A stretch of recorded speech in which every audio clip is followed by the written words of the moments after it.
Okay, we'll start discussing. Last lecture में हम लोग क्या कर रहे थे? I guess we have calculated the gravitational field due to sector ना, sector की वजह से हमने gravitational field calculate किया था, बराबर? यही डिस्कस किया था ना, gravitational field due to sector. Yes, sir. Okay. Yes, sir. Next, gravitational field due to ring on the axis.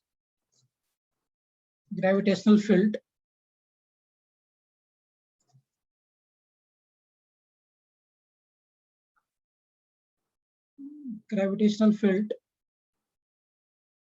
due to ring on axis of ring. Gravitational field due to ring on the axis of ring, ये तुम्हें पता भी होगा पहले से. So if we are having ring like this,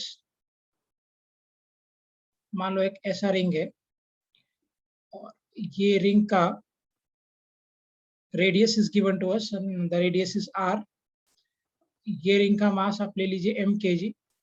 अब इस ring की वजह से x डिस्टेंस आगे एक्सिस पे कोई एक पॉइंट P है. इस P पॉइंट पे ग्रेविटेशनल फील्ड कितना होगा? ये डिराइव किया ना सब लोगों ने पहले? सब लोगों ने डिराइव किया इसको पहले? कास्तो इसका डेरिवेशन है आपके पास? No, sir. अच्छा नहीं है. Electrostat. हाँ, इलेक्ट्रोस्टैटिक्स में भी किया रहेगा आपने. पी पॉइंट पे जाके इलेक्ट्रिक फील्ड निकाला होगा. एग्जैक्टली सेम वे में यहाँ पे ग्रेविटेशनल फील्ड निकालेंगे. Ditto same. चलो ठीक है, 2 लाइन का कर ही देता हूँ. एक काम करो, यहाँ पे आप एक एलिमेंट कट कर लो, छोटा सा डीएल एलिमेंट, डीएल थिकनेस का. अच्छा ये रिंग है, तो रिंग में जो मास का डिस्ट्रीब्यूशन है वो लेंथ में है कि एरिया में है कि वॉल्यूम में है? रिंग में. तो पहले तो आपको मास ग्रेडियंट लेना पड़ेगा. हम डायरेक्ट न्यूटन्स लॉ नहीं लगा सकते ग्रेविटेशन का यहाँ पे, क्योंकि that is applicable for point charges. Newton's law of gravitation is applicable for point charges. और यहाँ पे डिस्ट्रीब्यूटेड मास सिस्टम है. So as we are having distributed mass system here, so directly we cannot apply Newton's law. मुझे element काटना पड़ेगा, ये DL thickness का element जिसका मास हो जाएगा डीएम. तो पहले मास डिस्ट्रीब्यूटेड है लेंथ में, तो लैम्डा निकाल दो, m divided by 2 pi r. इसका टोटल लेंथ ये हो जाएगा into the thickness DL. So DM कितना हो जाएगा? लैम्डा इनटू डीएल, मतलब mass gradient into the thickness DL. dm will be equal to m divided by 2 pi r into what? dl. अब इस dl एलिमेंट की वजह से अगर आप ये p पॉइंट पे सोचोगे, just plot the diagram. So इस dl एलिमेंट की वजह से p पॉइंट पे जो इलेक्ट्रिक फील्ड का डायरेक्शन होगा, वो इलेक्ट्रिक फील्ड का डायरेक्शन इस तरह ऐसा होगा, कुछ अट्रैक्टिव हो गया. क्योंकि gravitational field, sorry not electric field, gravitational field. Gravitational field is always attractive in nature, वो हमेशा attractive force होता है. तो इस dl एलिमेंट की वजह से जो gravitational field होगा इस डायरेक्शन में, that will be d, such that कि ये जो gravitational field है बेटा, this is making an angle of theta here. तो ये field जो है वो horizontal के साथ angle theta form कर रहा है. अगर आप इस d का कंपोनेंट रिजॉल्व करोगे, फटाफट करते थोड़ा, तो इधर का कंपोनेंट कितना हो जाएगा? d cos theta, और इधर का कंपोनेंट क्या हो जाएगा? D sine theta. अब मुझे आप एक बात सोच के बताइए, अगर मैं ये पूरे रिंग के लिए इंटीग्रेट कर दूं तो कौन सा कंपोनेंट कैंसिल हो जाएगा? विच component will be cancelled here? cos theta वाला कंपोनेंट कि sin थीटा वाला कंपोनेंट? Sin theta. तो मैं sin थीटा को इंटीग्रेट करूंगा ही नहीं, क्योंकि मुझे दिख रहा है वो कैंसिल हो जाएगा. अगर मैं एग्जैक्टली डीएल इधर ले लूं तो इसकी वजह से डी इधर चला जाएगा और इसका एक वर्टिकल कंपोनेंट इधर होगा और हॉरिजॉन्टल इधर होगा. So vertical component will get cancelled. तो वो इंटीग्रेट करने की मुझे जरूरत नहीं है, वो कैंसिल हो जा रहा है, राइट? तो पहले हम d लिख लेते हैं. आप देखिए ये आपका radius r, this is radius r given to us, ये मुझे x दिया है. तो लॉजिकल बात है कि ये जो डिस्टेंस होगा this will be r square plus x square.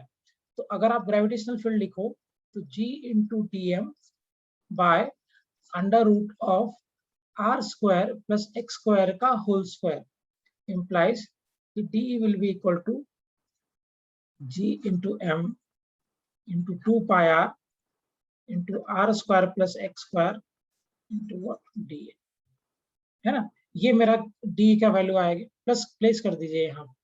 So d into eh is equal to de into what, cos theta, and d we are having here, so deh is equal to g into m into dl over 2 pi r into what, r square plus x square into what, cos theta। यही होगा। Vertical करने की जरूरत नहीं बेटा, vertical तो already cancel हो जा रहा है, तो will not go with the vertical. सिर्फ जो इलेक्ट्रिक फील्ड बचेगा वो हॉरिजॉन्टल डायरेक्शन में बचेगा, that is DEH cos theta.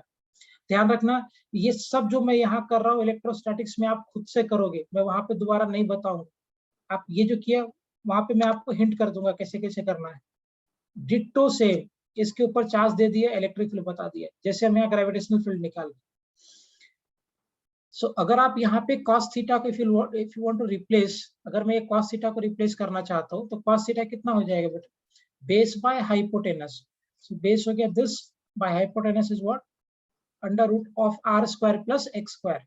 So cos theta will be equal to base by hypotenuse, base here is my x और hypotenuse यहाँ पे कितना है, root under r square plus x square। Place कर दीजिए यहाँ पे, implies कि horizontal electric field gm by d, I am not using minus sign क्योंकि मैंने डायरेक्शन पहले ही दिखा दिया है, by 2 pi r into r square plus x square। अगर आप कंफ्यूज कर रहे हो तो आप एक काम करते चलो, माइनस साइन हम लोग यूज कर लेंगे, will not make any kind of difference.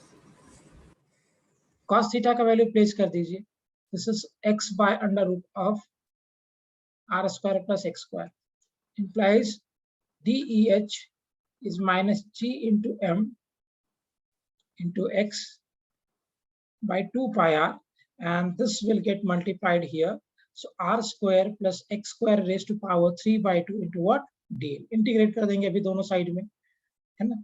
so DEH if I'll be integrating, so minus g into m into x over 2 pi r into r square plus x square का raised power 3 by 2 integration of dl। अब खुद सोचो, dl अगर आप integrate करोगे तो आपका limit क्या हो जाएगा, मुझे इस पूरे रिंग में जाना है, so dl will be from 0 to the complete ring which is 2 pi r, है ना। इसका इंटीग्रेशन हो जाएगा 0 से लेकर 2 pi r। 2 pi r क्यों किया, because we are starting from here और मुझे पूरे रिंग में घूमना है, तो अगर आप पूरे रिंग में चलोगे मतलब आपने कितना डिस्टेंस ट्रैवल किया है, that is 2 pi r, right. So the limit of dl will be from 0 to 2 pi r and electric field will be from 0 to EH,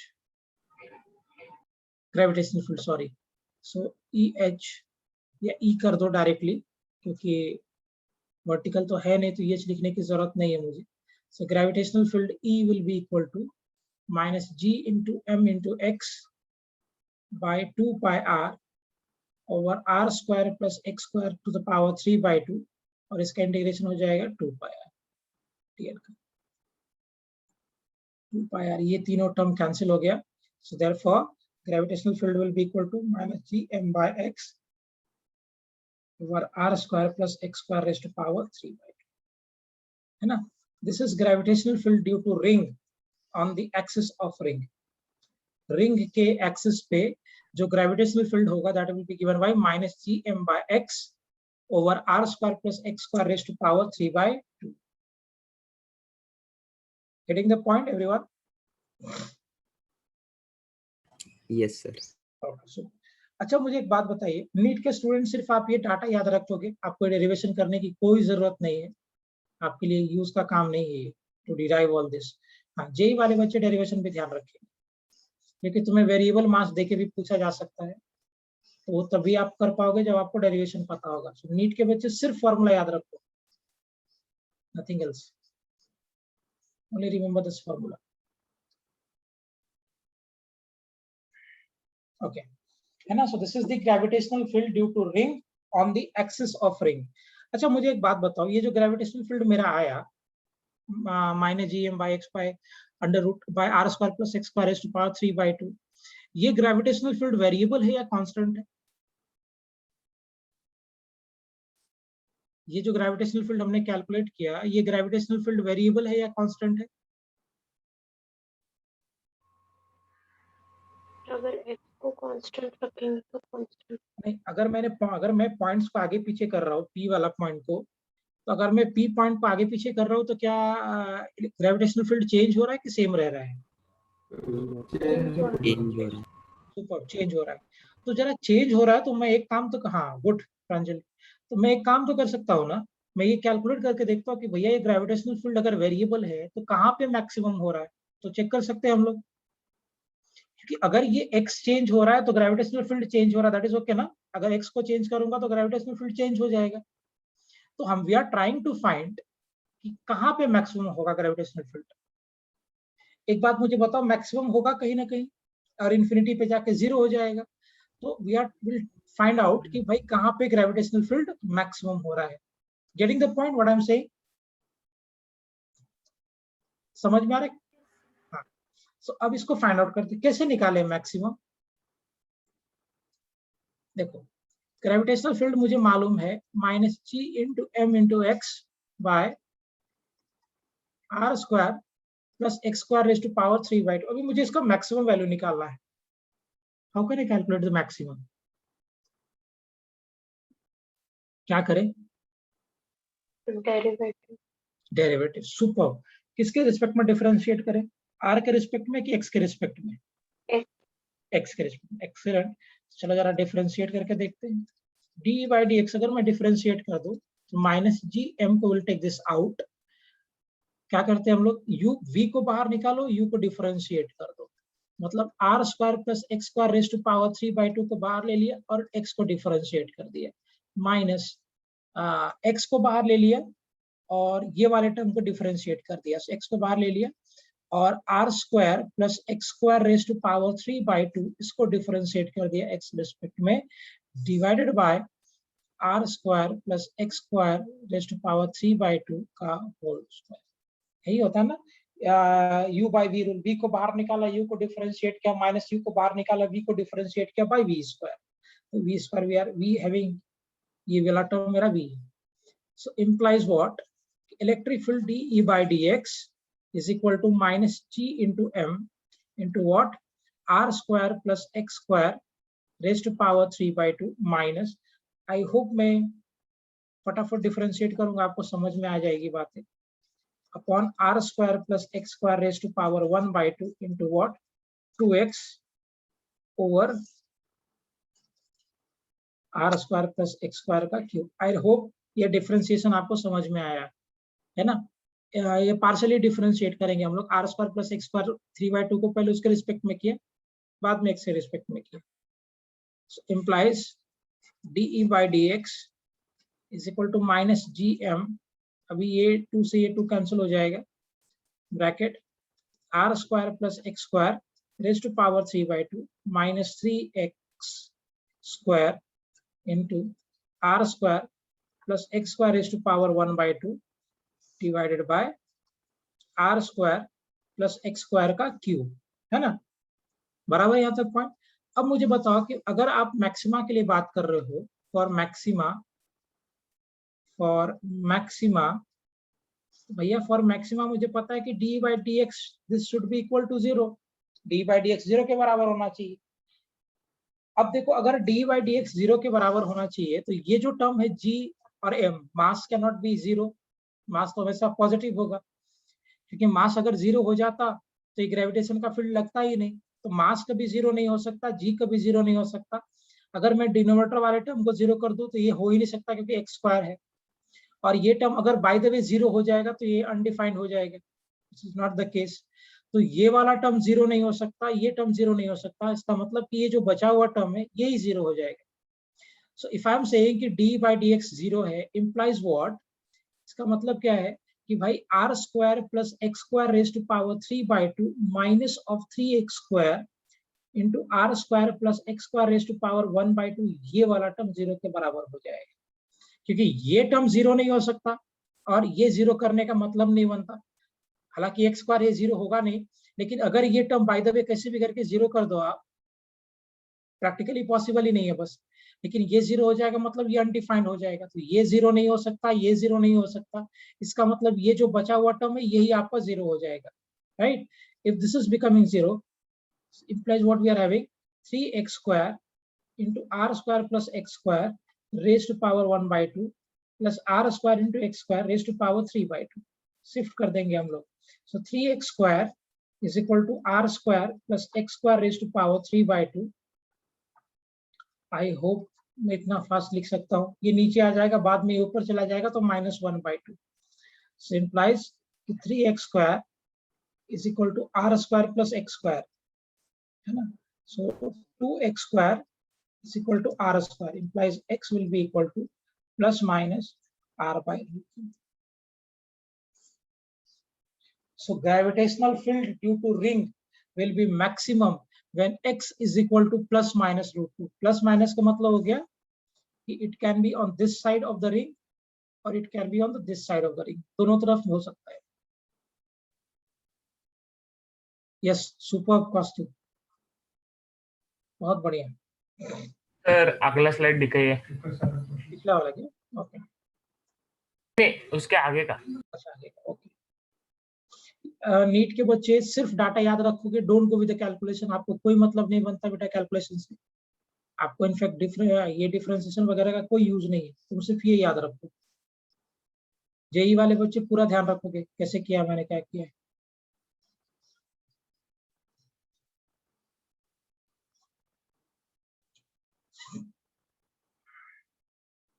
समझ में आ गई बात है. Electric field due to ring का formula क्या है?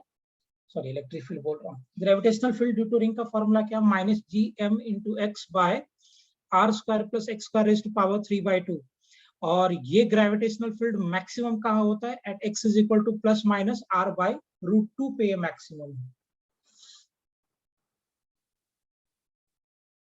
ओके, ठीक है स्मृति, मुझे याद दिला देना बेटा लेक्चर खत्म होने के 5 मिनट पहले. I will take that question also.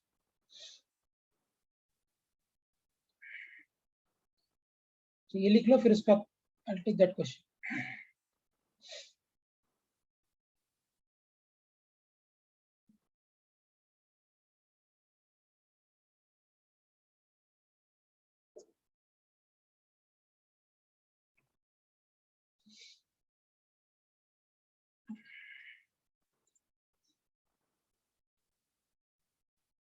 Okay.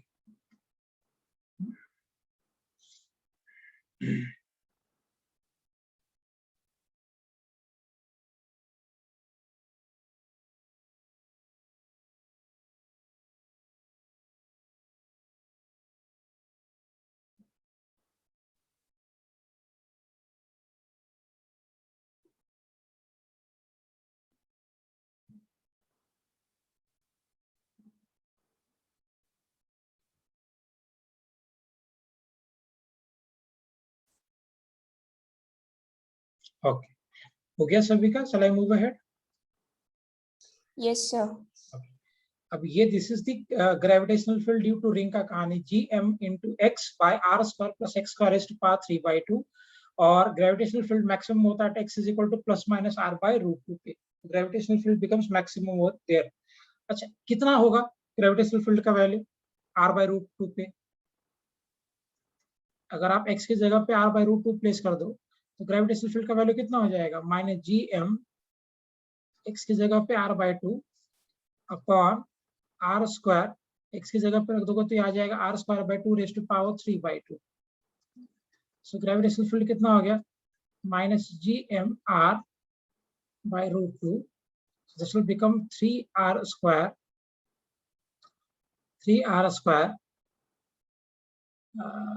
by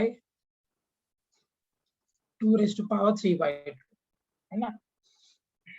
So अगर आप इसको सॉल्व करोगे so gravitational field will become what? -gm into r by root 2 over 3 cube कर देना है. This will become 3 root 3 into r cube by ये हो जाएगा 2 root 2.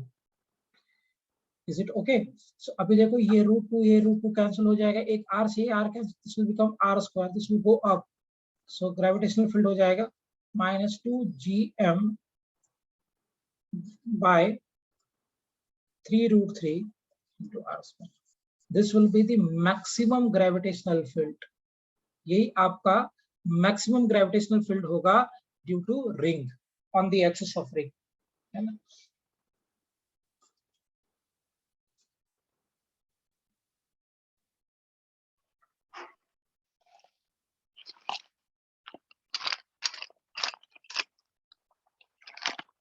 मैक्सिमम ग्रेविटेशनल फील्ड ये हो जाएगा, है ना? अगर आप सेंटर के बारे में बात करो, if will discuss about centre, तो मुझे एक बात बताओ, फॉर सेंटर अगर आप सेंटर के लिए बात करते हो तो सेंटर के लिए एक्स का वैल्यू कितना हो जाएगा? 0. 0, करेक्ट। और मुझे पता है कि gravitational field is equal to -gm into x by r² plus x² का पावर 3/2। सो अगर आप सेंटर के लिए बात करोगे x की जगह पे 0 रख दो, तो ऐसे भी हम प्रूव कर सकते हैं। मैंने लास्ट लेक्चर में भी प्रूव किया था। सो ये भी ग्रेविटेशनल फील्ड क्या आ जाएगा सेंटर पे। We can prove it this way also. याद करो लास्ट लेक्चर में भी हमने सेक्टर जब किया था ना, तो वहां पे भी हमने प्रूव किया था।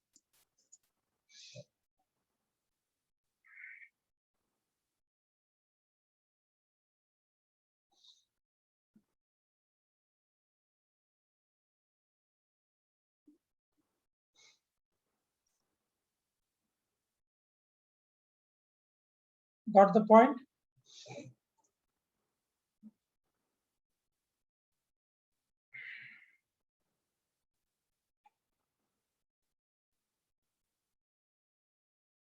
ओके, ग्राफ बना लीजिए इसका, ग्रेविटेशनल फील्ड का एक्स के साथ में कार्टेशियन कोऑर्डिनेट सिस्टम में।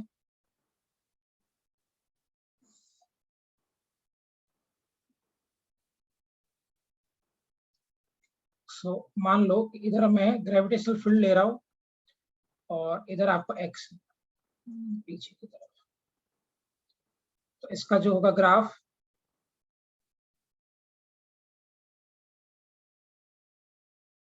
थोड़ा और बड़ा लेना चाहिए था मैंने।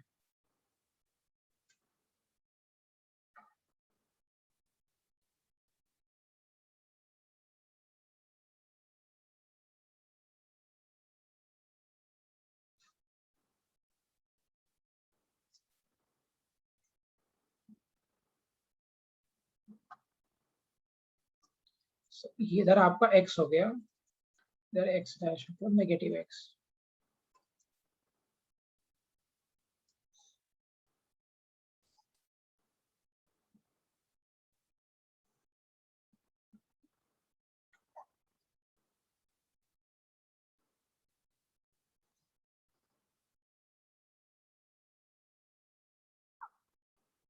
मैक्सिमम होता है at x is equal to r by √2, या फिर अगर आप इधर बात करोगे so it will be at x is equal to -r by √2, और मैक्सिमम का वैल्यू इधर दिया है, आपको ऑलरेडी पता है। तो ये जो वैल्यू होगा this will be 2gm by 3√3 into r²। ऐसा मत समझ लेना कि माइनस साइन है तो एक ग्राफ नीचे की तरफ आना चाहिए। मैंने पहले ही बता दिया कि ये माइनस साइन सिर्फ डायरेक्शन बताता है। अगर आपने डायरेक्शन ड्रॉ किया हुआ तो आपको ये माइनस लगाने की जरूरत भी नहीं, आप सीधा प्लस में कैलकुलेशन करो। और मैं वही प्रेफर करता हूँ, मैं माइनस साइन नहीं लेता हूँ कैलकुलेशन के वक्त, है ना, कि मैं ऑलरेडी डायरेक्शन पहले दिखा दिया है, देयर इज नो रिक्वायरमेंट कि आप माइनस साइन ले लो।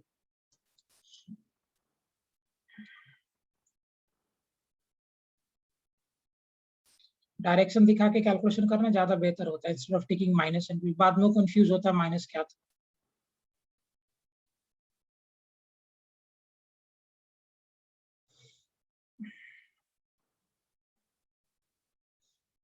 Is it clear everyone?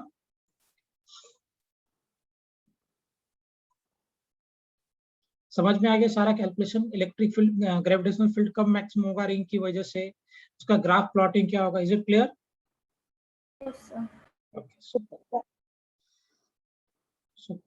Good question, अच्छा कॉन्सेप्ट है। इसके ऊपर एक क्वेश्चन लेता हूँ। मान लो एक रिंग है, पिछला स्लाइड दिखाइए।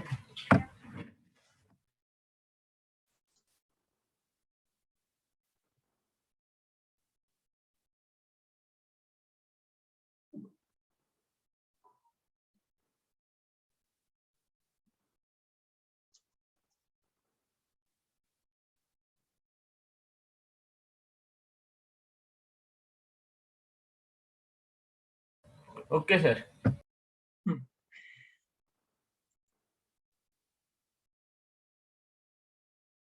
ओके प्रणिका मैं लेता हूँ अभी एक रिंग के बाद ना वही क्वेश्चन होमवर्क वाला क्वेश्चन ले लेता हूँ, 2 मिनट होल्ड करो। मान लो एक रिंग इस वे में है,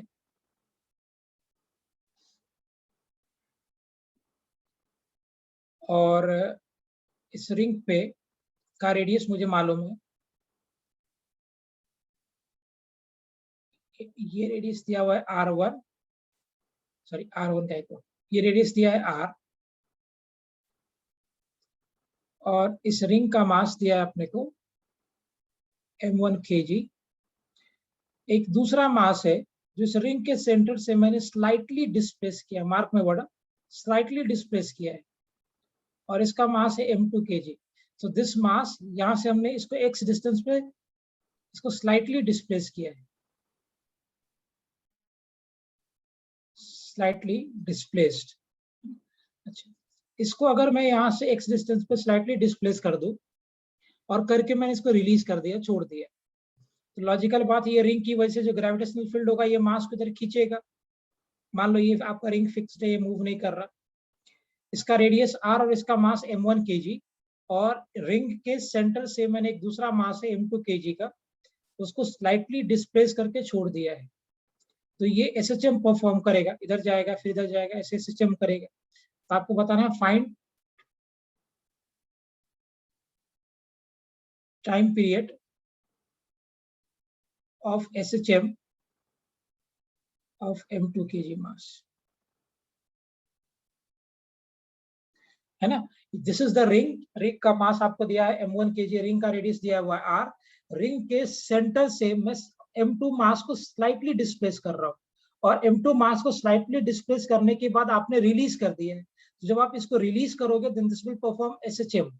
तो ये जो मास m2 kg का मास है जो SHM परफॉर्म कर रहा है, उस मास का टाइम पीरियड क्या होगा ये आपसे पूछा गया है। एक बार ट्राई करो इसको कैलकुलेट करने का।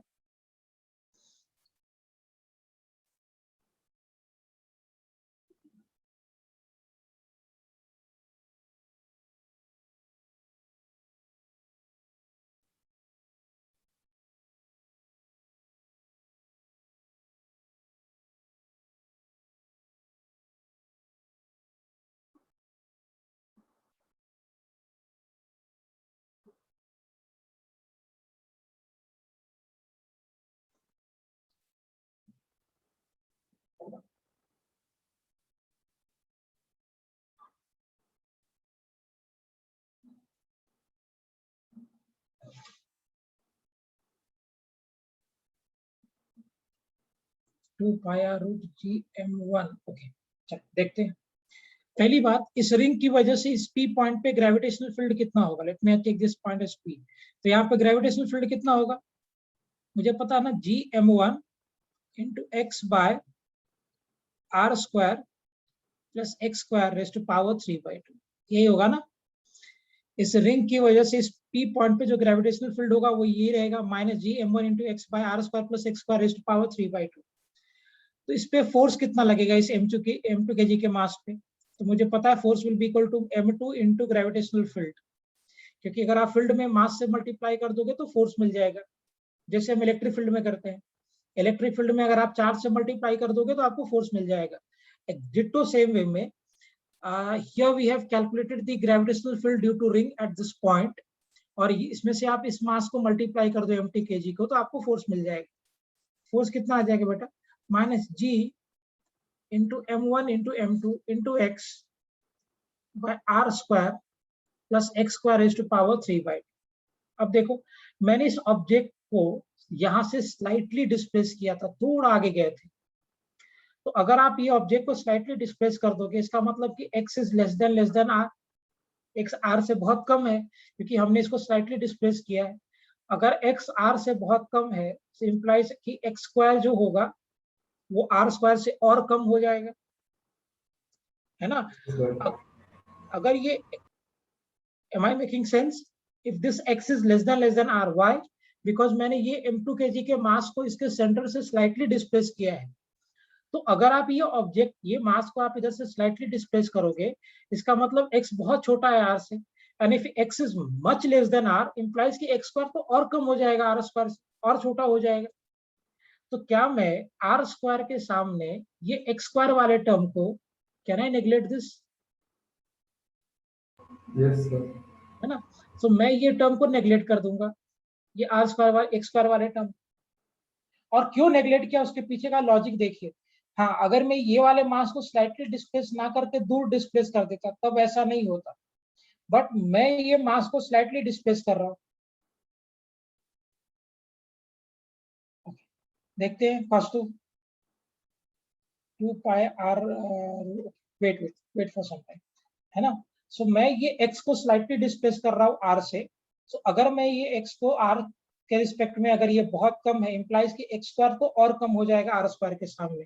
If this is the case, तो मेरा जो फोर्स लगा minus g into m1 into m2 into x by r cube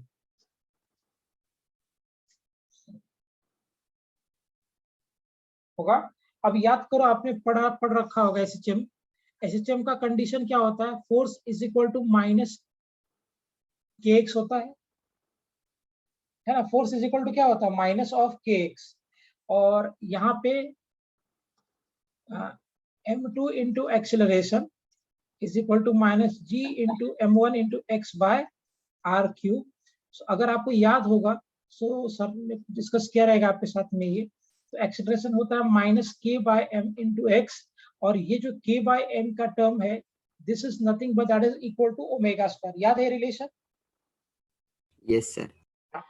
वही चीज यहाँ कंपेयर करेंगे हम लोग। देखिए, this m2 and this m2 will get cancel, तो यहाँ से जो एक्सेलरेशन मुझे मिल रहा है that is minus g m1 by r cube into x. अगर आप इसको कंपेयर कर दो माइनस ओमेगा स्क्वायर एक्स, तो ये जो टर्म होगा, this term will be equal to omega square.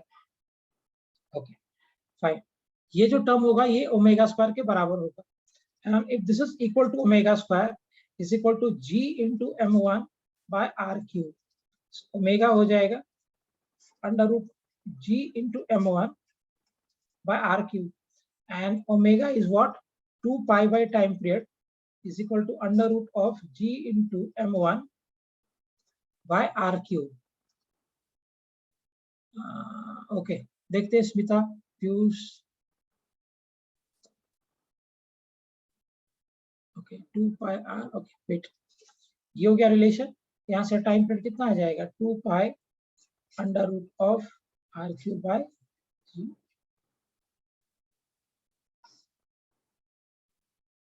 This will be the time period जब आप एक मास को इधर रखते हो।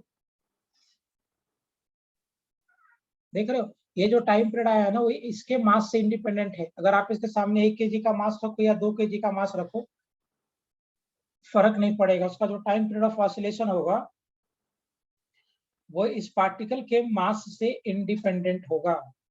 That will depend only on the mass of the ring. Good, समझ में आया सभी को पॉइंट यहाँ तक?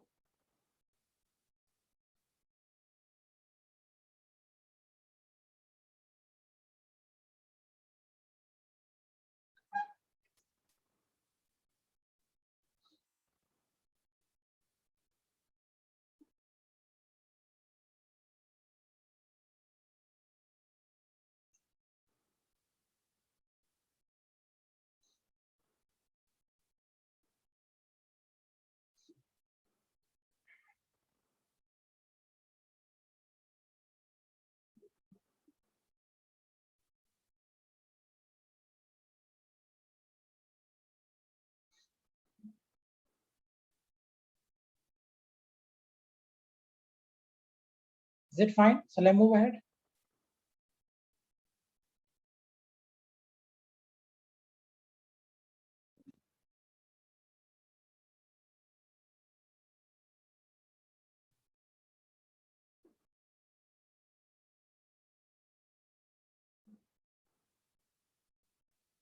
Yes, sir. Good question. चलो नेक्स्ट, कल का होमवर्क पे आता हूँ मैं। सब लोग पूछ रहे हैं, मैं आई विल डिस्कस दिस।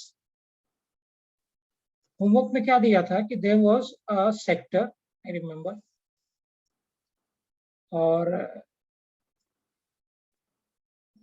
इस सेक्टर के लिए अगर आप बात करोगे तो ये इसका सेंटर था and this radius was given are.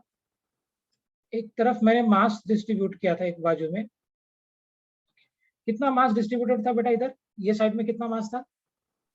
2 mg 2m. Okay, सो इधर मास था 2 mkg अप टू हियर, और इधर मास कितना mkg दिया था शायद। Gravitational field due to sector का फॉर्मूला क्या हमने डिराइव किया था, याद है? 2g lambda by r into sin theta by 2, यही था ना result? 2g lambda by r into sin theta by 2।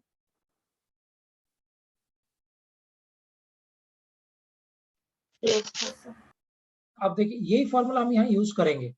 आप ये ले लो ए ओ बी, तो पहले आप ए ओ के लिए बात करो। फॉर ए ओ इसके लिए लैम्डा कितना हो जाएगा? 2m by pi are bye 2, जो कि हाफ सर्कल होता तो पाई आर, फुल सर्कल होता तो 2 पाई आर, और एक सेक्टर क्वार्टर सर्कल है मतलब पाई आर बाय 2 हो जाएगा। तो इसके लिए लैम्डा कितना हो जाएगा? Will it equal to 4m by pi are.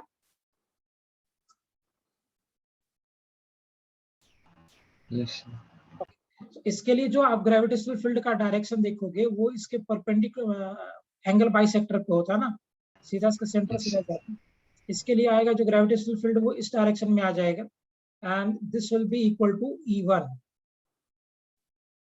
इधर की तरफ। देखते हो पीयूष, मुझे भी करना पड़ेगा बेटा। E1 आ जाएगा इस तरफ। सो E1 कितना आएगा देखते हैं।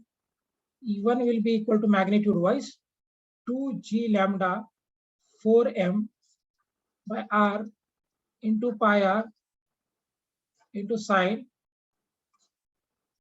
pi by 2 by 2, क्योंकि एंगल 90 डिग्री था मतलब pi by 2 हो गया, तो इससे pi by 4 मतलब 1 by root 2। so E1 कितना आ जाएगा? 2g into 4m by pi r square into 1 by root 2, so this will get cancel, यहाँ पे root 2 आ गया। so E1 will be equal to root 2 g into 4m by pi r square। ये आएगा ना E1 इस direction में।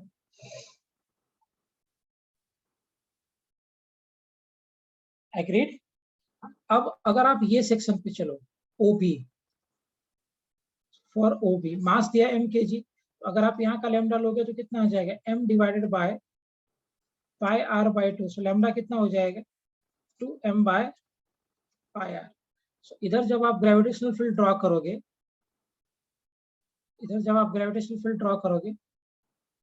इधर भी ये 45 डिग्री के एंगल पे इंक्लाइंड होगा and this gravitational field will be equal to E2।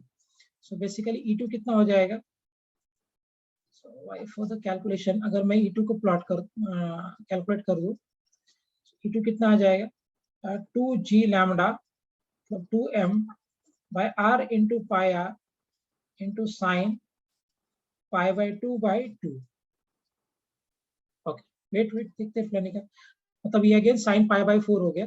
So implies E2 कितना हो जाएगा? 2g into 2m by pi are square, pi by 4 का मतलब हो गया this is 1 by root 2, so this will get cancel. So E2 will be equal to root 2 g into 2m g into 2m by pi r square.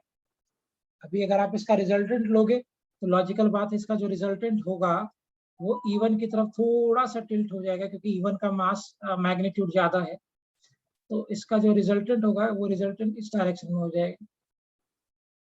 या so resultant will be in this direction, that is what ER। So अगर आप यहाँ से ER calculate करोगे what क्या हो जाएगा? ER under root of E1 square plus E2 square, so ER will be equal to G4m by root 2 g M by pi are square बाहर ले लेता हूँ, अंदर बच जाएगा 16 + 4। 16 + 4 का मतलब हो गया ये 20। So E R √2 GM by pi are square into √20। अब इसको चाहिए जैसे सिंप्लीफाई कर लो, न्यूटन पर केजी।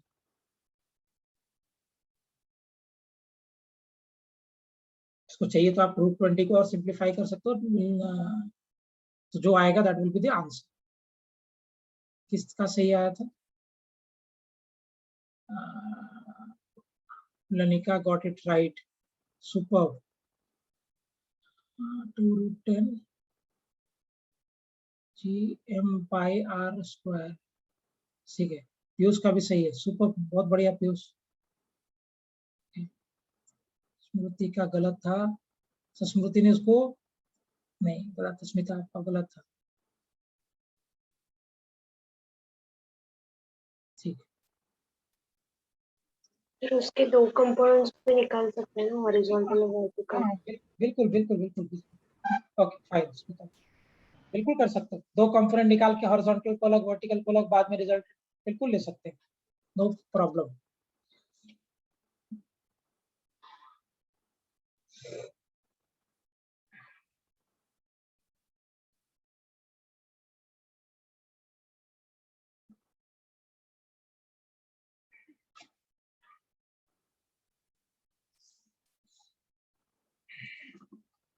ओके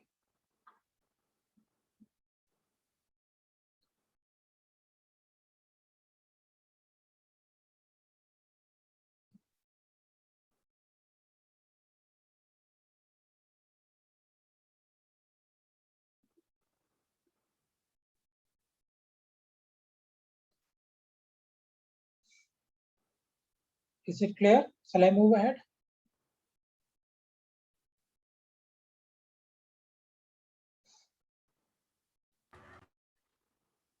आगे बढ़े, हो गया एक यहाँ तक करके सभी का?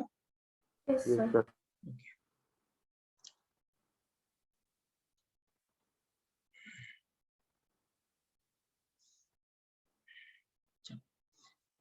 हाँ, वैसे तो बहुत कुछ करना है हमें इसमें। मैं एक काम करूंगा, वो सारे कुछ मैं क्लास में नहीं कराता हूँ, टेक लॉट ऑफ टाइम, क्योंकि जब मैं पढ़ाता ही हूँ तभी ये ग्रेविटेशन फील्ड कंप्लीट करने में मुझे 3 से 4 लेक्चर लग जाते हैं। इसमें डिस्क हो गया, स्फेरिकल सेल हो गया, बहुत सारे ज्योमेट्री की वजह से हम लोग कैलकुलेट करते हैं फॉर जेई, खासकर नीट में इतना नहीं पूछेगा, नीट का एंड हो गया यहाँ तक, राइट। मैं वो मेरे पास वो नोट्स है, I share that notes with you, जिसमें सारा डेरिवेशन है। आप लोग एक बार देख लेना, कुछ डाउट लगेगा मुझे अलग से पूछ लेना, मैं डेरिवेशन नहीं कराता हूँ अभी, है ना। वरना इसके बाद हम लोग डिस्क करते हैं, स्फेरिकल सेल डिस्कस करते हैं, ट्रायंगुलर प्लेट करते हैं, तो सब डेरिवेशन में आपके साथ शेयर कर लेता हूँ, right. Now will go on the discussion with acceleration due to gravity, उसके बारे में हम डिस्कस करेंगे। Acceleration due to gravity,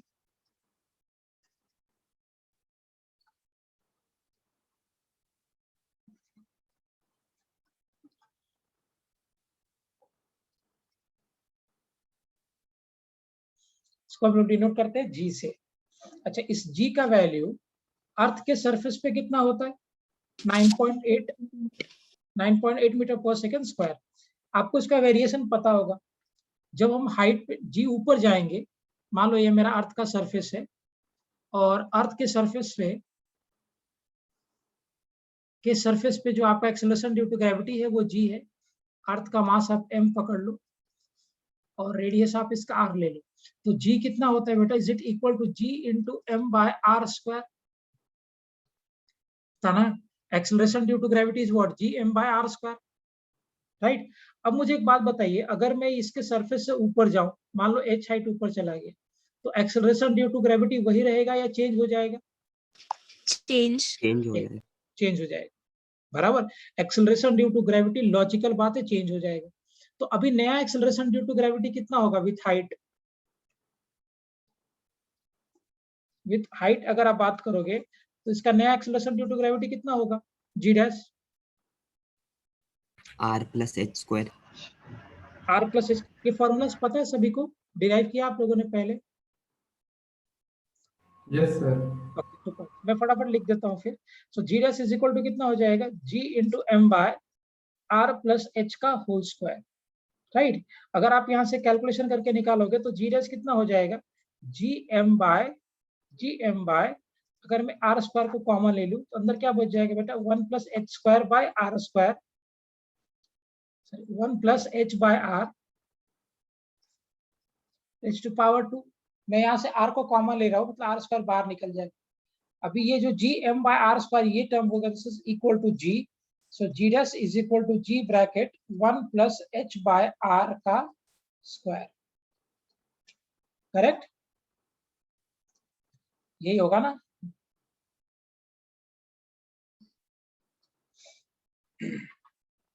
right, इसको अगर आप थोड़ा सा और सॉल्व करोगे तो G dash is equal to कितना हो जाता है, G bracket 1 plus H by R raise to power -2।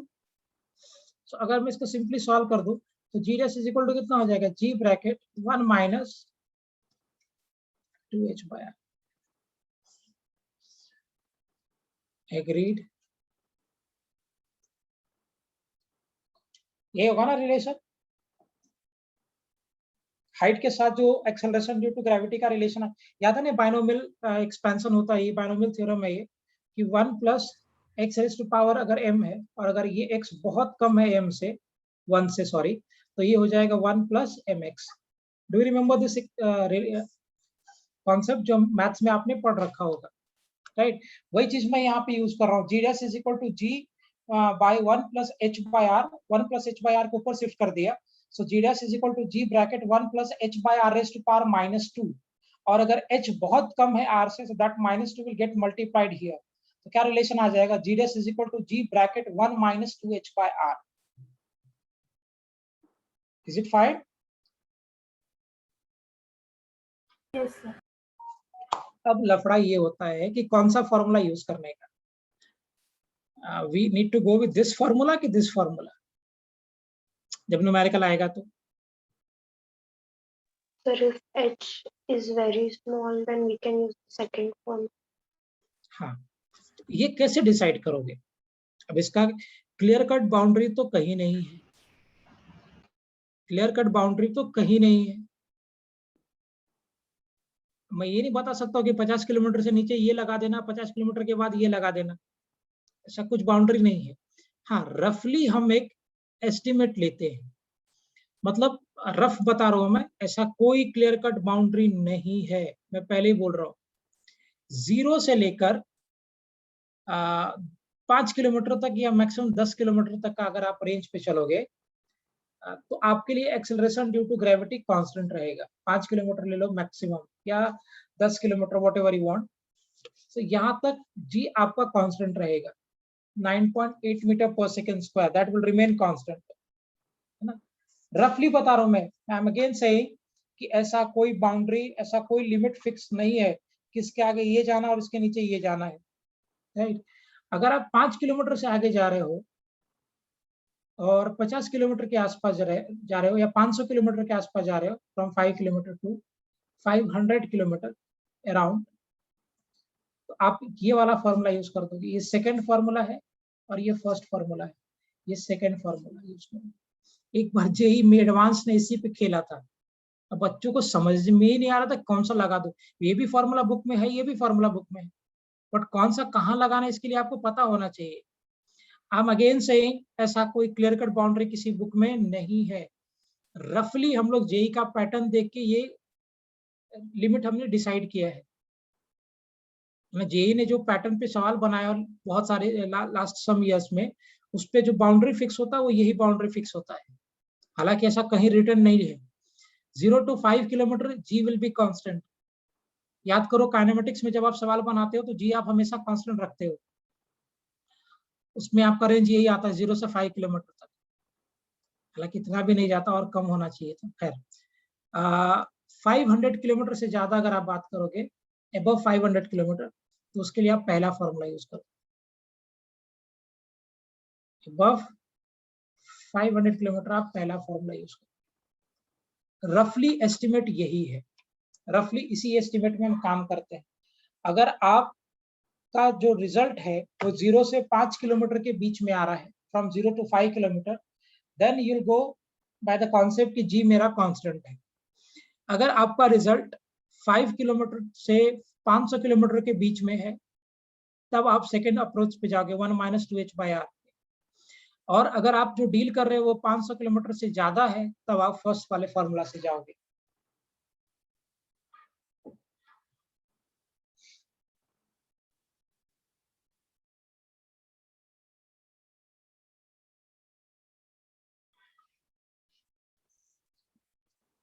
Is it clear?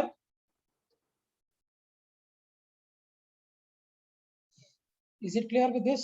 समझ में आ गया? Yes, sir.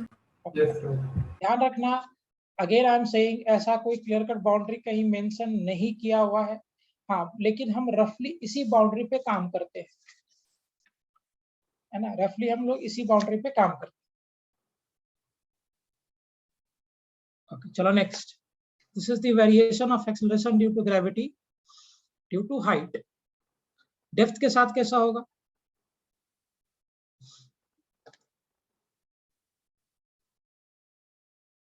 Variation of ji due to depth. Sir 1 minute पिछला स्लाइड दिखाइए। हाँ, 1 मिनट।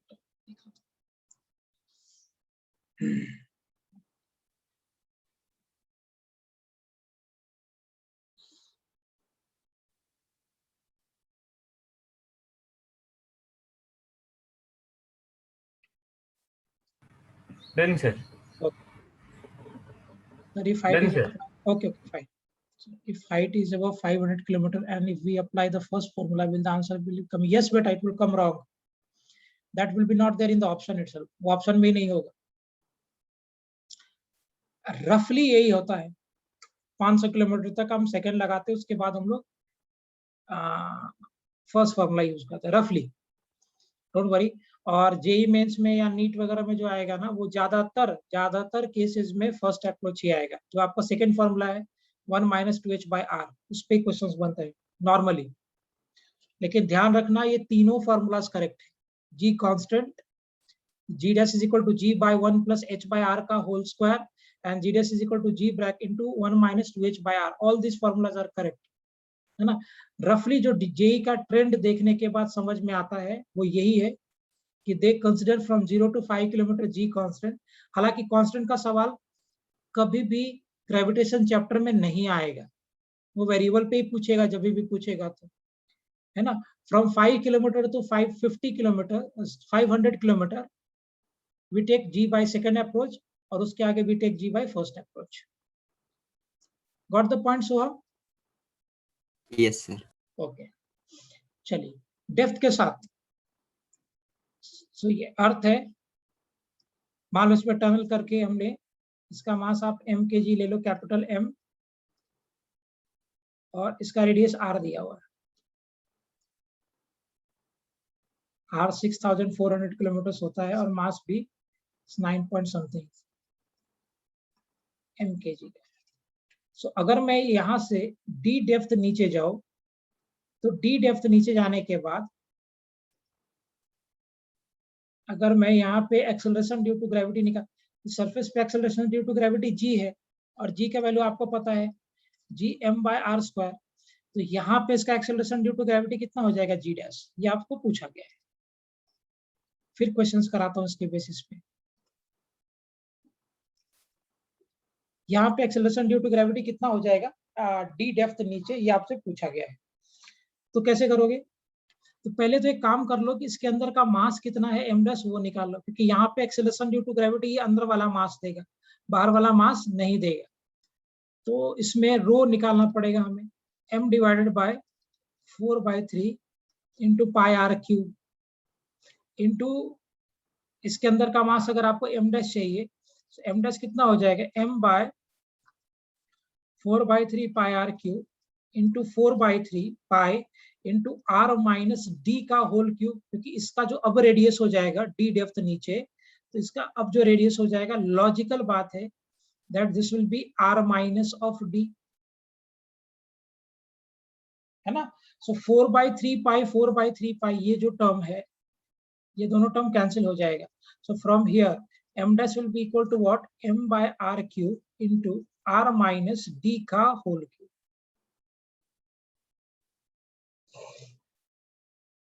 अच्छे से समझिए, फिर डाउट आ रहा है आगे बढ़ते हैं. क्लियर है? ये जो मेरा m dash आया, m dash कितना हो गया? m by r cube into r minus d का होल क्यूब. फाइन. अब ये जो ऑब्जेक्ट है, मान लो m kg का ऑब्जेक्ट है, इस ऑब्जेक्ट पे फोर्स कितना लगेगा? सो g m into m dash by r minus d का whole square. r minus d का होल स्क्वायर बराबर. तो इस पे जो फोर्स लगेगा वो कितना हो गया? g into m. m dash की जगह पे क्या रख सकते हैं हम लोग? m by r cube into r minus d का whole square into r minus d का cube. So this will get cancel. यहाँ से सिर्फ क्या बच गया मेरे पास? r minus d. So force कितना लगेगा? Force will be equal to gmm by r minus d by r cube, and this force will be equal to mass into acceleration due to gravity g dash, क्योंकि यहाँ का आपने g dash ही पकड़ा है, is equal to g into m by r minus of d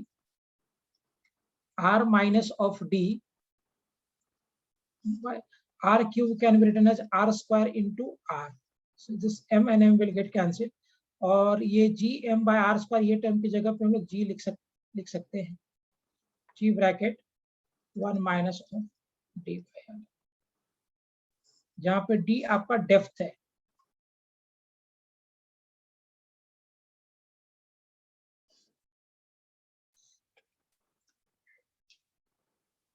Is it clear?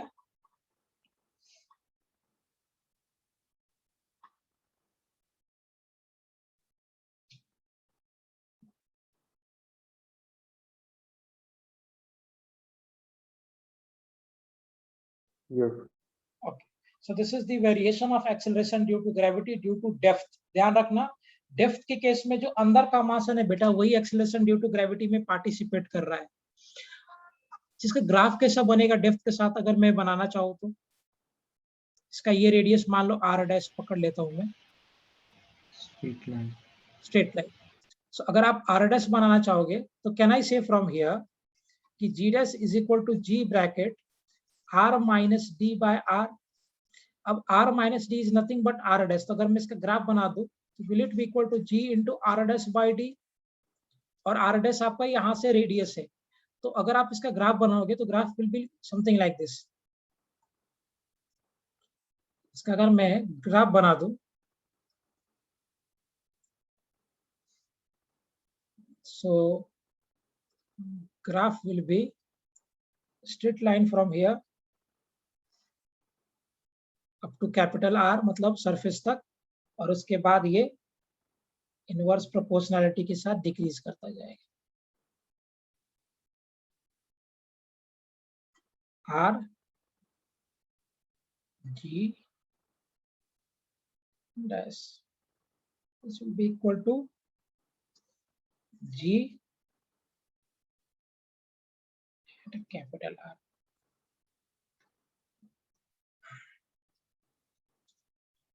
यही होगा ना graph?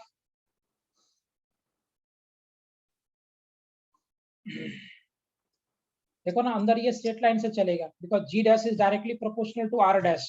तो अंदर ये स्ट्रेट लाइन से चलेगा और बाद में एट द रेडियस आर उसके बाद ये इनवर्स प्रोपोर्शनलिटी से डिक्रीज करने लगेगा, बिकॉज उसके बाद का रिलेशन आपको पता है यहाँ पे G is inversely proportional to capital R square.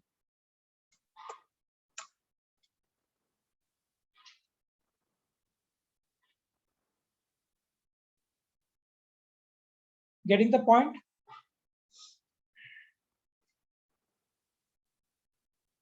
Yes, sir. Okay, great. So अभी तक दो चीजें हमने डिस्कस कर लिया, variation of acceleration due to gravity due to height and due to depth. Variation of ji due to depth. और कुछ होता है क्या? Anything else? जी में वेरिएशन और किसी वजह से आता है? सर अर्थ के रोटेशन की वजह से. अर्थ के रोटेशन की वजह से. फॉर्मूला याद है सबको या do I need to discuss that? G dash equal. याद है Kaustubh, Soham, do you remember that? हाँ बोलो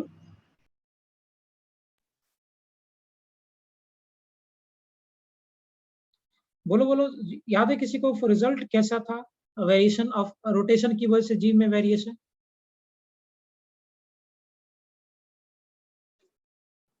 चलो कोई बात नहीं, मैं कर देता हूँ। हेडिंग लिखिए, variation in acceleration due to gravity due to rotation of earth.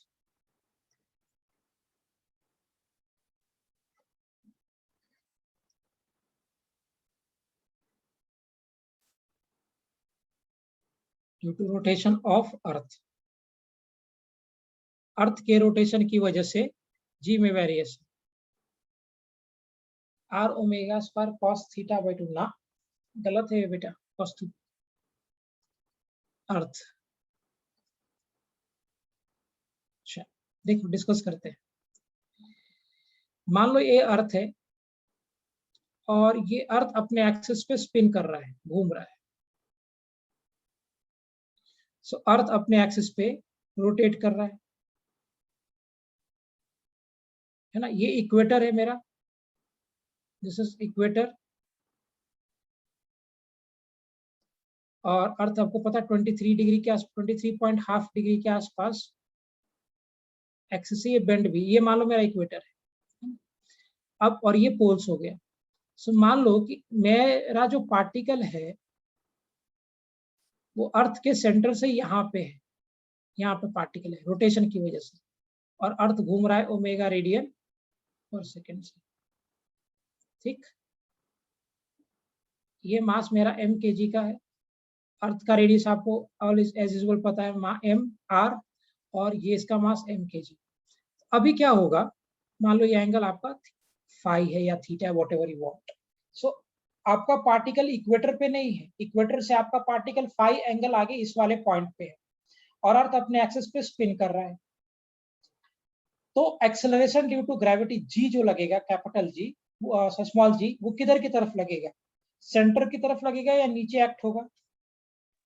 Toward centre, ध्यान रखना टुवर्ड सेंटर लगता है। ओके, सो इधर की तरफ लग गया हमारा जी।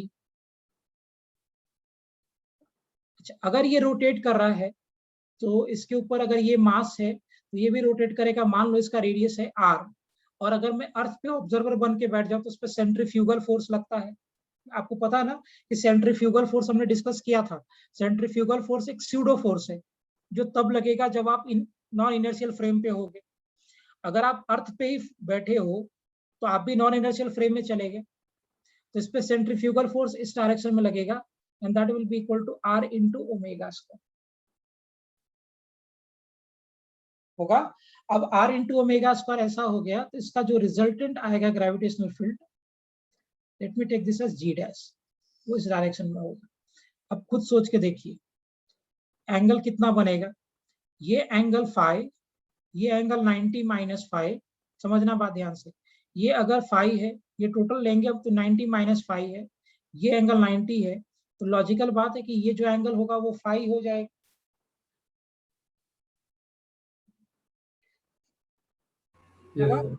ओके, अगर ये फाई, हाँ अगर ये एंगल फाई हो गया, then what will be this angle? 180 super, plus 5 नहीं बेटा, -5। खुद सोचो ना, ये स्ट्रेट लाइन है, मतलब ये टोटल 180 डिग्री हो गया, और ये फाई है, तो लॉजिकल बात है ना कि ये angle will be 180 minus phi. Yes और no? 180 minus phi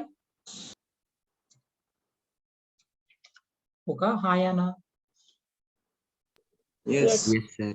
good. So इसका अगर आप resultant gravitation acceleration due to gravity निकालोगे, G dash implies will be g dash is equal to root over g square plus r omega का square plus 2 into g into r omega into cos 180 minus 5, है ना? Cos 180 minus 5 is in second quadrant and that's why it will be negative. So implies from here that g dash is equal to under root of g square r square omega square minus 2gr omega 2 cos phi। ऐसा इसलिए किया मैंने कि because it is in second quadrant, और second quadrant में मुझे पता है दैट, अच्छा एक बात और, इस पे लग रहा है आर ओमेगा स्क्वायर ना, R omega square, R square omega raise to power 4, तो यहाँ पे आ गया ओमेगा स्क्वायर और ये आ जाएगा R square omega raise to power 4।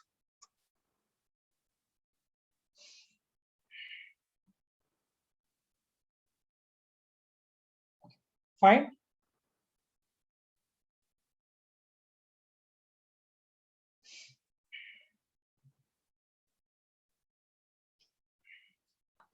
Yes sir. Okay, अब जरा थोड़ा सा इस पे चर्चा करते हैं। Will concentrate on this omega. Omega is earth का रोटेशन, सो ओमेगा हो जाएगा 2 pi by time period T, है ना, 2 पाई बाय टाइम पीरियड। जी आपको पता है 10 मीटर पर सेकंड होता है या 9.8 मीटर पर सेकंड होता है। अब जरा ओमेगा पे चर्चा करते हैं। Omega is 2 pi by time period. Earth को रोटेट करने में एक दिन में कितना टाइम लग रहा है? 24 आवर्स में एक बार घूमता है। सो अगर आप इसका ओमेगा निकालोगे, will it be equal to 2 pi by 24 into 3600। क्या इतना रेडियन पर सेकंड हो गया? ये जो ओमेगा आ रहा है कैलकुलेट करने के बाद, क्या ये ओमेगा बहुत कम है? एंगुलर वेलोसिटी ऑफ अर्थ क्या बहुत कम है? Yes sir. Yes. अगर ओमेगा बहुत छोटा है, इज वेरी स्मॉल, तो क्या ओमेगा स्क्वायर और भी छोटा होगा? और अगर ओमेगा स्क्वायर और भी छोटा होगा तो क्या ओमेगा रेज टू पावर 4 अगर मैं करूंगा तो क्या ये और भी छोटा हो जाएगा? आप लॉजिकली सोच के देखो, omega is 2 pi bye T, T is my time period, और अर्थ को रोटेट करने में एक रोटेशन के लिए 24 आवर लगता है। सो 2 pi by 24 into 3600 implies omega बहुत कम हो गया।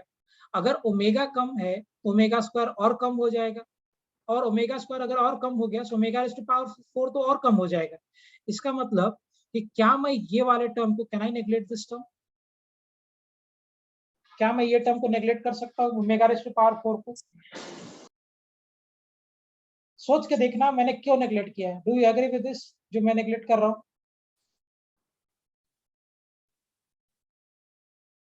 Yes, sir. ओके, सो अगर आप ये टर्म को नेग्लेक्ट कर देते हो तो यहाँ से आपको रिजल्ट में क्या फॉर्म हो जाएगा, that G dash is equal to G square minus 2gr into omega square. यहाँ नहीं कर रहे, इसको हटा रहे, into cos phi raise to power 1/2।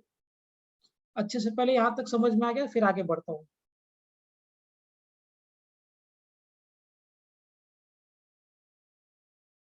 Is it clear? Shall I move ahead? Yes, sir.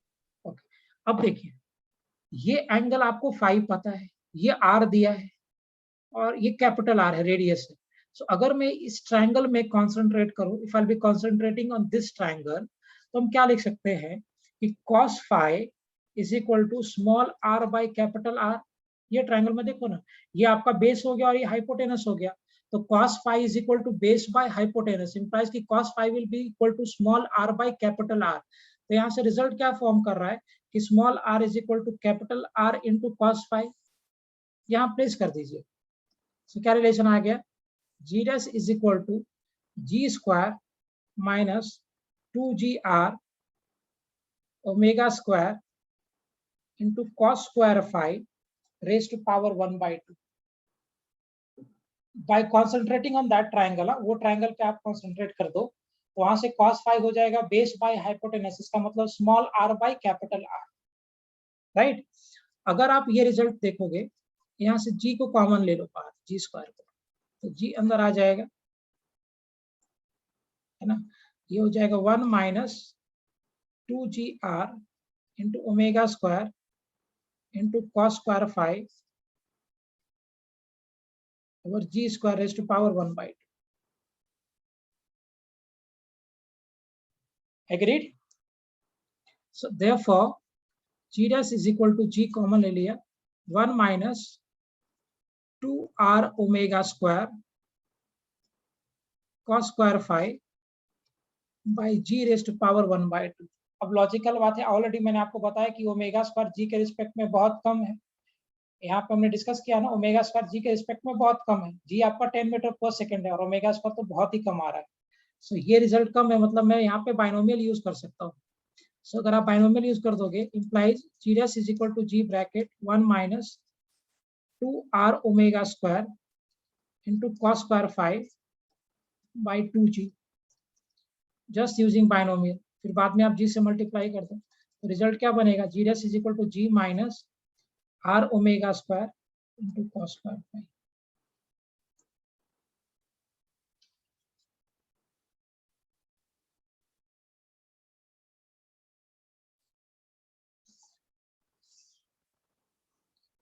Is it clear? So variation of acceleration due to gravity due to rotation of earth, अगर अर्थ omega radian per second से rotate कर रहा है, तो इस case में जो acceleration due to gravity आएगा g dash, this g dash will be equal to g minus r omega square cos square phi, where phi is the angle made by the point from equator।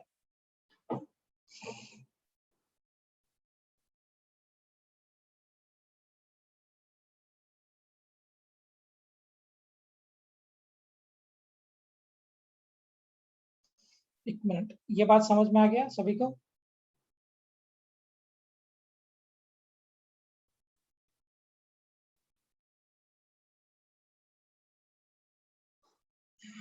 Good, super. Which step बेटा स्वाम? अच्छा, यहां से calculation बता दो क्या, from here? Sir from first step. First step, अच्छा okay. आपको पता है कि दो वेक्टर है a और b, अगर दोनों के बीच का एंगल फाई है तो उसका रिजल्टेंट कैसे निकालते हैं? Under root a square plus b square plus 2ab into cos phi. Vectors में डिस्कस किया होगा आपने।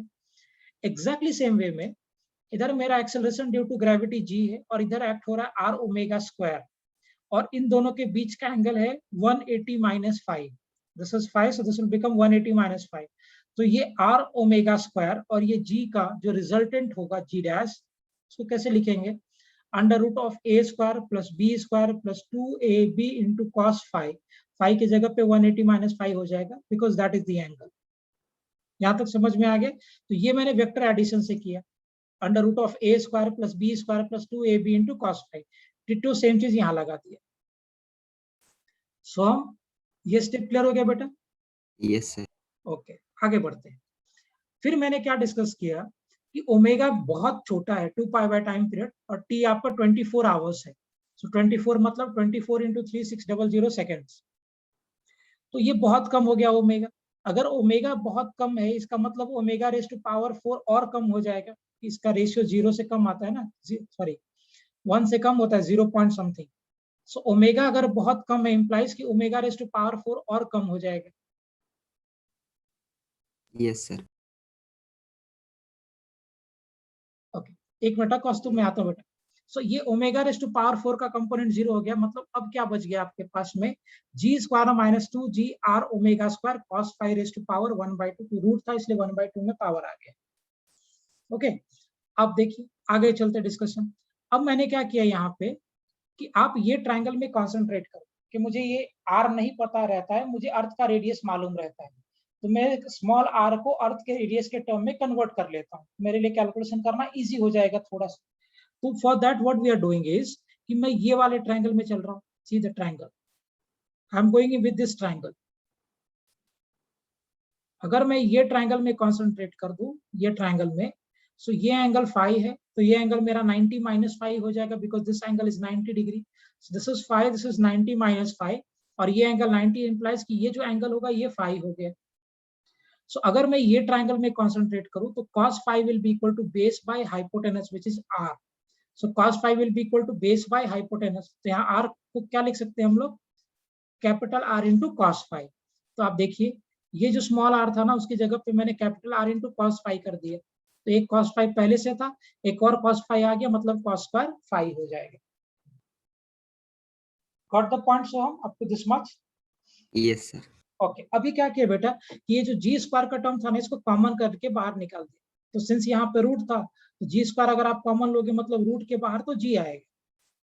तो यहाँ का 1, और यहाँ पे डिनोमिनेटर, यहाँ पे जी स्क्वायर नहीं था, मतलब डिनोमिनेटर में जी स्क्वायर मल्टीप्लाई हो जाएगा, right? Because we have taken G square common outside. तो कॉमन लिया था, रूट की वजह से सिर्फ बाहर जी निकल पाया। अब देखो फिर मैंने आपको बताया यहाँ पे रिलेशन, तो ये जी स्क्वायर में से एक जी से ये जी कैंसिल हो जाएगा, तो सिर्फ नीचे जी बच गया। अभी ये जो ओमेगा है वो जी से बहुत कम है, क्योंकि जी मेरा 10 मीटर पर सेकंड था, और ओमेगा तो देख ही रहे हो आप 2π/24 × 3600 आ रहा है।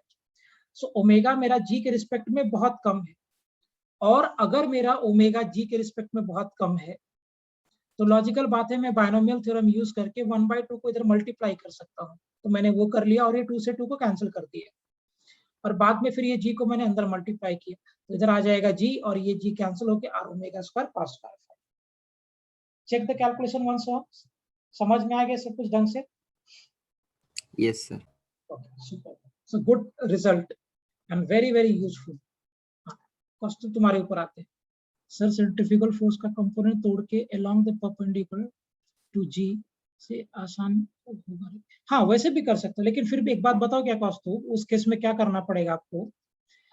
सिर्फ परपेंडिकुलर, तुम ऐसे कैसे मान लिया कि अगर मैं आर ओमेगा स्क्वायर का कंपोनेंट जी के परपेंडिकुलर तोड़ दूं तो एक उसके अलोंग भी तो टूटेगा।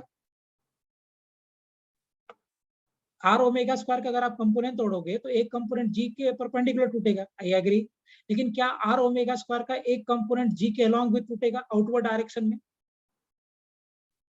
टूटेगा ना? हाँ, अलोंग एंड परपेंडिकुलर, बिल्कुल। तो फिर आपको अलोंग वाला डायरेक्शन में देखना पड़ेगा, जी बड़ा रहेगा, तो फिर वहां से आप उसको रिजल्टेंट निकाल के, नहीं, सिर्फ अलोंग वाला नहीं, इफेक्ट रिजल्टेंट आपको निकालना है।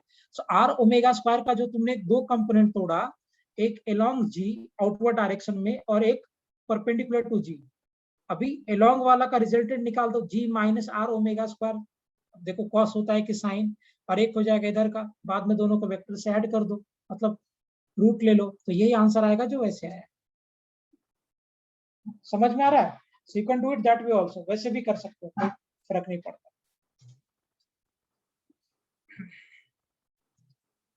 ओके ग्रेट, करके देखना खुद से भी लेक्चर के बाद ना घर पे आराम से करके देखना। So g dash is equal to g minus r omega square cos square phi is the acceleration due to gravity due to rotation of earth, है ना? अच्छा एक बात बताइए, अगर मैं इक्वेटर पे बात कर दूं, if I talk about equator, equator के लिए फाई का वैल्यू क्या हो जाएगा? 0. 0. So for equator phi will be 0, और अगर फाई 0 हो गया तो इसका मतलब कि G dash is equal to G minus omega square into R into cos square phi, और फाई मेरा 0 था, सो कॉस 0 का वैल्यू क्या होता है? 1। so इसका मतलब कि यहाँ पे G dash is equal to कितना हो जाएगा? G minus R into omega square. क्या इक्वेटर पे यही होगा acceleration due to gravity?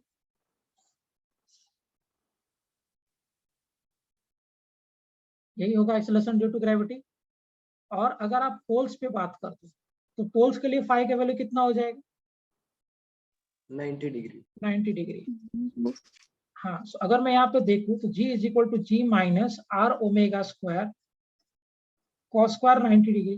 Cos 90 degree का मतलब हो गया 0, इसका मतलब कि G dash will be equal to what? G हो गया acceleration due to gravity.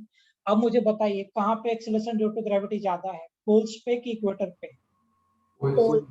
Poles. Equator पे कम होता है एक्सेलरेशन ड्यू। हालांकि ऐसे भी अगर आप देखोगे तो इक्वेटर पे जो रेडियस होता है अर्थ का, क्योंकि अर्थ एक सर्कल नहीं है ना, वो तो स्फीयर है, इलिप्टिकल एक्चुअली आप बोलोगे तो चिपटा है ऊपर से, ऑरेंज के शेप का है।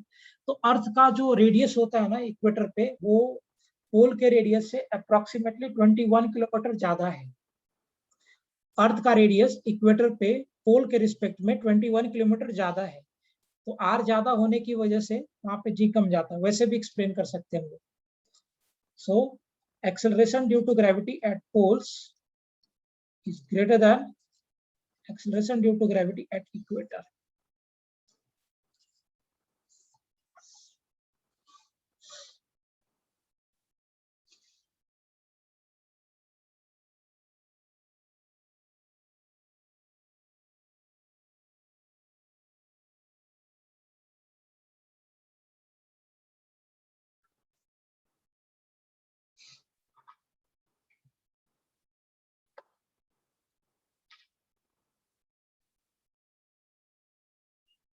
सर हाँ सर वो कंपोनेंट करके किया, अगर जी का फॉर्मूला, तो वो जी साइन थीटा जो आ रहा है कंपोनेंट, आर ओमेगा का कंपोनेंट जो आ रहा है साइन थीटा में, वो हम्म, परपेंडिकुलर में आ रहा है, हम्म, तो वो स्किप हो जा रहा है क्योंकि फॉर्मूला तो कॉस्ट वाला है।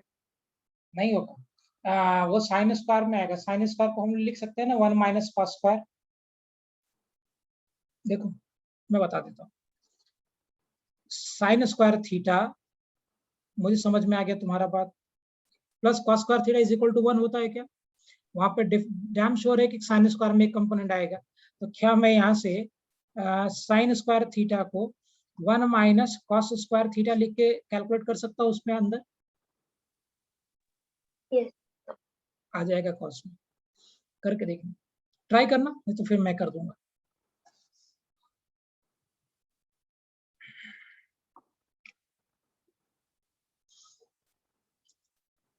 Got the point, everyone? Yes, sir. Okay. Question लिखिए। फाइंड क्वेश्चन लिखिए, what should be the angular velocity of earth such that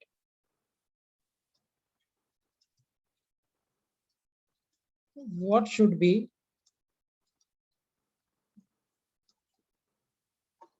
angular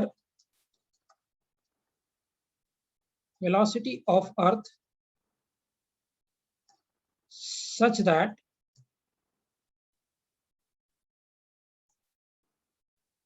object has no weight at equator?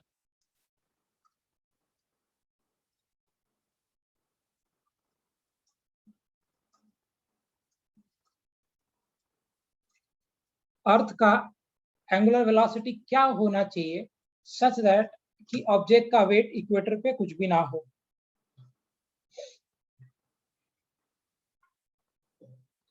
या टाइम पीरियड क्या होना चाहिए, ऐसे भी पूछता है सवाल। एंगुलर वेलोसिटी आ जाएगा तो लॉजिकल बात है, वहां से टाइम पीरियड निकाल सकते हैं।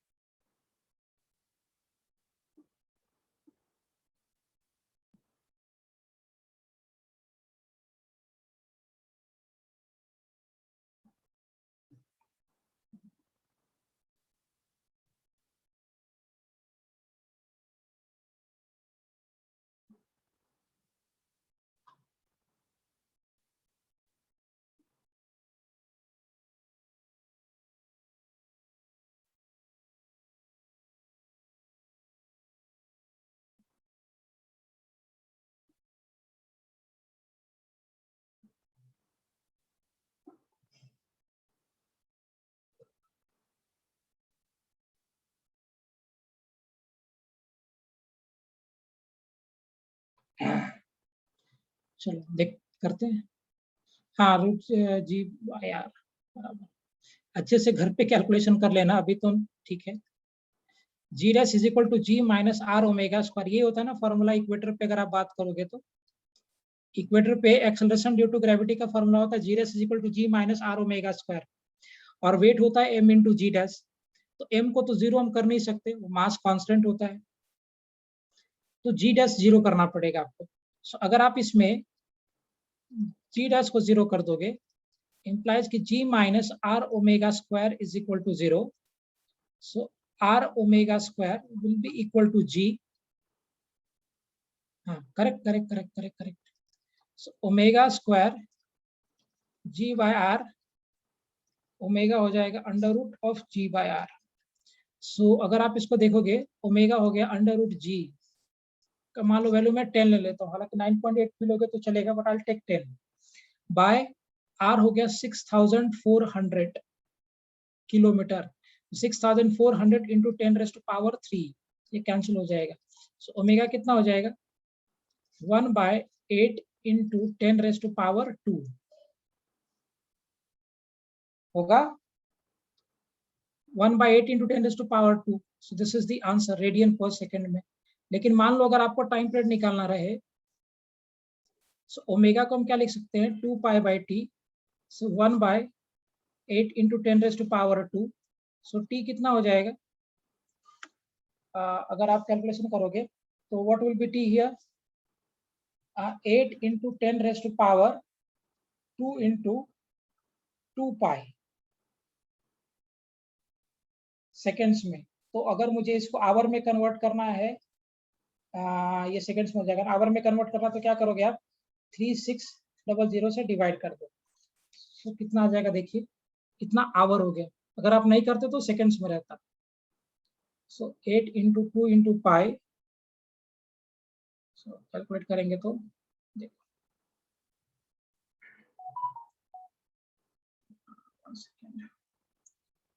8 into 2 into pi is into 100.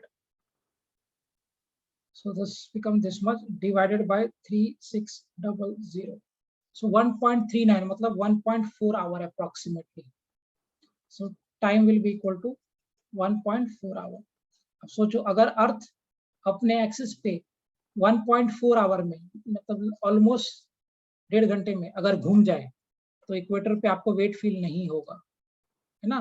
सो अगर अर्थ के रोटेशन का टाइम पीरियड 1.4 आवर हो जाए approximately, so you will feel no weight on equator.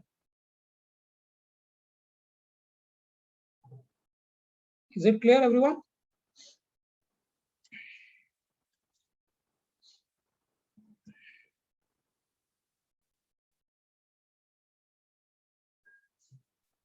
समझ में आया सभी को पॉइंट यहां तक?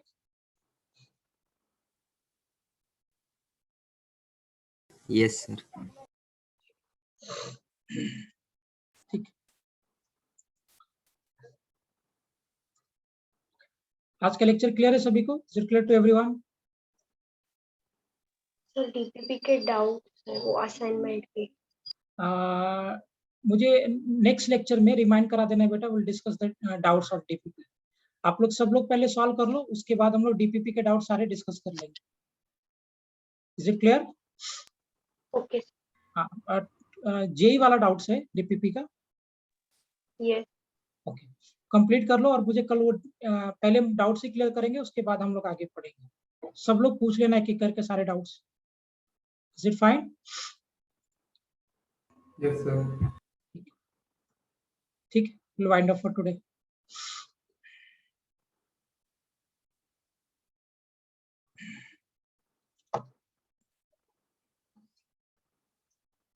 सारे क्वेश्चंस कंप्लीट कर लेना। इसके 25 क्वेश्चंस है ना, आई गेस कितने हैं जेई वाले?